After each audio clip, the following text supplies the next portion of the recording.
Hello दोस्तों, एक बार फिर से स्वागत करते हैं हम आपका फैंटेसी प्लेइंग 11 की इस यूट्यूब चैनल पर। दोस्तों, आपको मालूम है कि भारतीय टीम जो कि चैंपियंस ट्रॉफी 2025 के फाइनल में ऑस्ट्रेलिया को हरा करके पहुंची और दूसरा फाइनलिस्ट टीम भी हमें मिल गया जब न्यूजीलैंड ने हराया साउथ अफ्रीका को।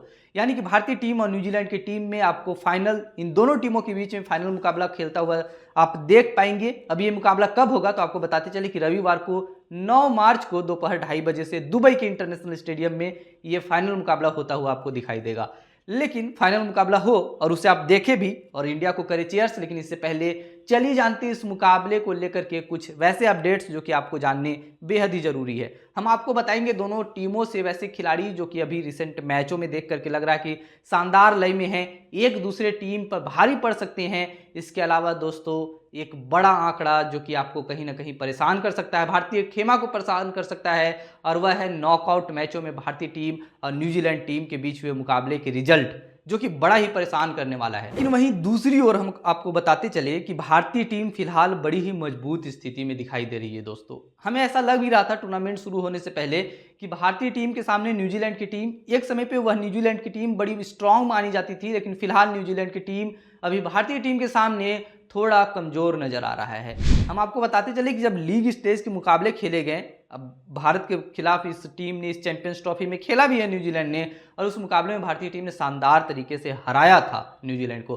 तो हम तो एक बार न्यूजीलैंड को हरा करके आ रहे हैं, लेकिन आपको यह भी नहीं भूलना चाहिए दोस्तों, दूसरी ओर न्यूजीलैंड भारतीय टीम से मुकाबले हारने के बाद थोड़ी बदल गई। हालांकि खिलाड़ियों में कुछ खास बदलाव तो नहीं हुआ, लेकिन यह न्यूजीलैंड की टीम के परफॉर्मेंस में, खास करके खिलाड़ियों के फॉर्म में बड़ा बदलाव देखने को मिला। चाहे रचिन रविंद्र हो या फिर हो केन विलियमसन जो कि बड़े मैच का बड़ा प्लेयर माना जाता है, इसका बल्ला चल रहा है, और बल्ला चल रहा है तो ये कहीं ना कहीं भारतीय टीम के लिए मुसीबत का सबब बन सकता है। पहले तो जान लीजिए कि दोनों टीमें जब अपना सेमीफाइनल मुकाबला जीत करके आई तो उस दौरान कैसा प्रदर्शन था, किस खिलाड़ी का अच्छा प्रदर्शन रहा था। तो आपको बताते चले कि भारतीय टीम जो कि ऑस्ट्रेलिया को हरा करके आ रही है, उस मुकाबले में कहीं ना कहीं विराट कोहली ने एक मैच जिताओ, एक बड़ी पारी खेली थी, और इसके बाद बाकी भी खिलाड़ी कुछ वैसा आखिर में एक ठीक ठाक प्रदर्शन करते हुए भारतीय टीम को ऑस्ट्रेलिया के खिलाफ मैच जिताया था। वहीं दूसरी ओर अगर न्यूजीलैंड के बारे में बात कर ली जाए तो आपको बताते चले कि न्यूजीलैंड पहले बल्लेबाजी करते हुए, और खास करके न्यूजीलैंड की तरफ से साउथ अफ्रीका के खिलाफ रचिन रविंद्र ने, केन विलियमसन ने शतक की पारी खेली थी, और ये दोनों खिलाड़ियों का फॉर्म कहीं ना कहीं भारतीय खेमे को परेशान कर सकता है। इसके अलावा इन दोनों खिलाड़ियों के शतक की पारी से जिस तरह न्यूजीलैंड ने साउथ अफ्रीका को हराया और फाइनल में प्रवेश कर लिया है, तो दोस्तों आप ऐसा नहीं कह सकते हैं कि न्यूजीलैंड एकदम से आप इसे इग्नोर कर दें, बहुत मजबूत टीम नहीं है, ऐसा करके आप छुटकारा नहीं पा सकते हैं। क्योंकि अभी देखने को मिल रहा है जिस तरह से न्यूजीलैंड का प्रदर्शन रहा है कि भारतीय खेमे को ठीक ठाक परेशान ये टीम कर सकती है। और बात जब प्लेऑफ यानी कि नॉकआउट के मुकाबले के बारे में आती है, दोनों टीमों की हेड टू हेड रिकॉर्ड्स को हम देखते हैं, तो हमें लगता है कि कहीं ना कहीं भारतीय खेमा को और भारतीय फैंस को डरने की जरूरत है। जी हाँ दोस्तों, अगर आप दोनों टीमों के बीच नॉकआउट मुकाबले की हेड टू हेड रिकॉर्ड्स को देखेंगे तो ये कहीं ना कहीं डराने वाला है, कहीं ना कहीं चौंकाने वाला है।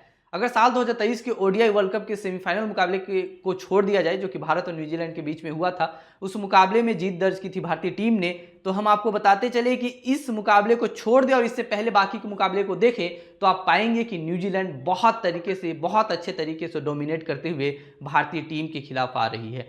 अभी तक दोनों टीमों ने नॉकआउट में 4 मैच खेला है, 2 मैच तो फाइनल भी खेला है, और बहुत ही कन्विंसिंग तरीके से न्यूजीलैंड ने उन मैचों में जीत दर्ज की है। सबसे पहला आपको याद होगा साल 2000 ये चैंपियंस ट्रॉफी का ही फाइनल मंच था, और उस मुकाबले में भिड़ंत हुई थी भारत और न्यूजीलैंड की, और उस मुकाबले में न्यूजीलैंड ने भारतीय टीम को हराया था। उस समय कप्तान सौरव गांगुली थे। यानी कि एक फाइनल मुकाबला जो कि चैंपियंस ट्रॉफी का हो चुका है दोनों टीमों के बीच में, उस मैच को न्यूजीलैंड ने जीता है। अब 25 साल बाद भारतीय टीम को इस हार का बदला लेने का मौका है, और उम्मीद है कि हम इस हार का बदला लेंगे और चैंपियंस ट्रॉफी पर अपना कब्जा जमाएंगे। इसके साथ ही हम आपको बताते चले कि फिर एक दूसरा मौका तब आया जब दोनों टीमें नॉकआउट में भिड़ी, वह था साल 2019, और मंच था ओडीआई वर्ल्ड कप 2019। इस मुकाबले में आपको पता है किस तरह से ड्रामेटिक तरीके से माफ कीजिएगा महेंद्र सिंह धोनी का रनआउट हुआ था, और इसके बाद से भारतीय टीम उस मुकाबले को हार गई थी। और यही नहीं, अगर आपको साल 2021 का वर्ल्ड टेस्ट चैंपियनशिप का फाइनल मुकाबला भी याद होगा, जहां कप्तान थे भारतीय खेमे से विराट कोहली, वहीं दूसरी ओर न्यूजीलैंड के कप्तान थे केन विलियमसन, उस मुकाबले को भी भारतीय टीम हार गई थी। यानी कि लगातार नॉकआउट के मुकाबले न्यूजीलैंड के अगेंस्ट भारतीय टीम हारती आ रही है। लेकिन महज एक ऐसा मौका था साल 2023 का ओडीआई वर्ल्ड कप जिसे भारतीय टीम ने जीता था न्यूजीलैंड के खिलाफ। तो अगेन हम फिर से एक बार यही रिपीट कर रहे हैं कि हाल के मैचों के ट्रेंड को देखें तो भारतीय टीम का प्रदर्शन तो ठीक नजर आ रहा है, खास करके न्यूजीलैंड के खिलाफ, लेकिन ओवरऑल अगर नॉकआउट के मैचों को हम देखें तो कहीं ना कहीं ये स्टैट्स, ये आंकड़े डराते हैं। इसके अलावा दोस्तों हम आपको बताते चले कि जब दोनों टीमें इस चैंपियंस ट्रॉफी में आमने सामने हुई थी तो उस दौरान भारतीय टीम उस मैच को जीता था, जैसा कि हमने आपको पहले भी बताया। वहीं दूसरी ओर भारतीय खेमे से चाहे श्रेयस अय्यर हो, अक्षर पटेल हो या हार्दिक पांड्या हो, इन खिलाड़ियों ने शानदार परफॉर्म करते हुए मैच को कहीं ना कहीं अपनी ओर खींच के ले आया था। अब दोस्तों अगर बात वैसे खिलाड़ियों के बारे में भी कर लेते हैं जो कि न्यूजीलैंड की तरफ से खेलते हुए भारतीय टीम को ठीक ठाक परेशान कर सकते हैं, तो हम आपको बताते चले कि एक पहला नाम रचिन रविंद्र का हो सकता है। ये खिलाड़ी भले ही अपना पहला मैच नहीं खेला था चोटिल हो जाने के कारण, लेकिन आपको बताते चले कि अभी अगर इस खिलाड़ी के स्टैट्स देखें, महज 3 मैच ही इस खिलाड़ी ने खेला है दोस्तों, तो आपको बताते चले कि 226 रन इस खिलाड़ी के बल्ले से देखने को मिला है। तो कहीं ना कहीं भारतीय खेमे को 2 शतक की पारी भी खेल चुका है इसी चैंपियंस ट्रॉफी में इस खिलाड़ी ने। तो कहीं ना कहीं भारतीय खेमा को इस खिलाड़ी से बच के रहना होगा, इस खिलाड़ी को जल्दी से विकेट चटकाना होगा। एक दूसरा नाम केन विलियमसन का है। आपने देखा कि केन विलियमसन का बल्ला बहुत समय से नहीं चल रहा था, लेकिन कहा जाता है कि एक बड़े मंच का खिलाड़ी बड़े मंच में ही चल जाता है। तो चैंपियंस ट्रॉफी में केन विलियमसन का बल्ला चल रहा है। पिछले मैच में इस खिलाड़ी ने शानदार शतक की पारी खेली थी। भारतीय टीम के खिलाफ भी 83 रन के आसपास की पारी खेली थी इसी चैंपियंस ट्रॉफी में। तो आपको केन विलियमसन से भी बच के रहना होगा। इसके अलावा एक नाम मैट हेनरी का है। आपने देखा कि इस सीजन कैसे चैंपियंस ट्रॉफी में न्यूजीलैंड की तरफ से अच्छा प्रदर्शन कर रहे हैं।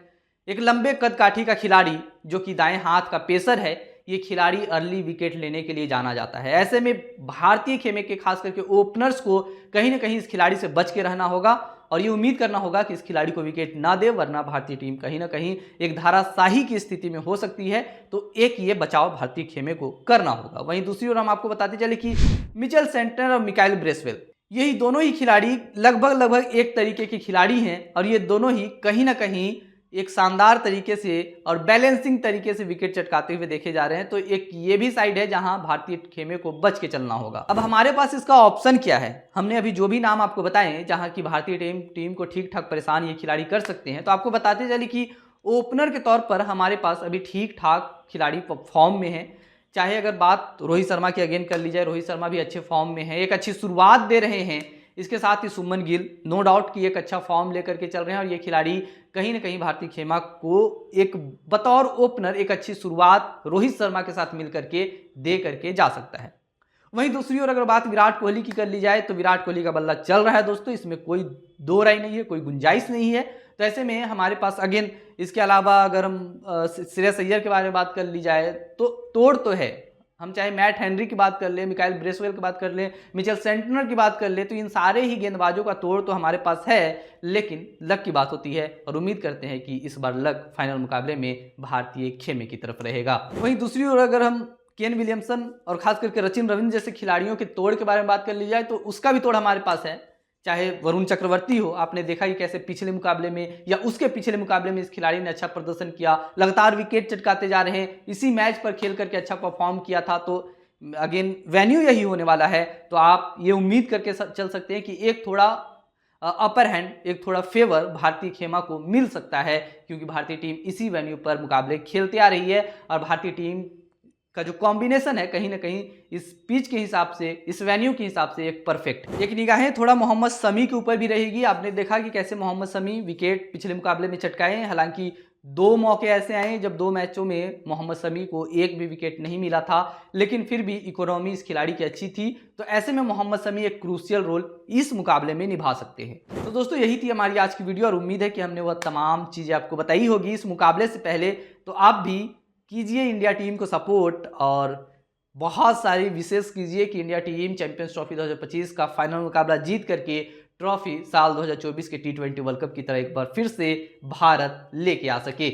तो यही थी दोस्तों हमारी वीडियो। मिलते हैं ऐसे ही एक नए वीडियो के साथ, तब तक के लिए आपसे लेते हैं विदा। धन्यवाद।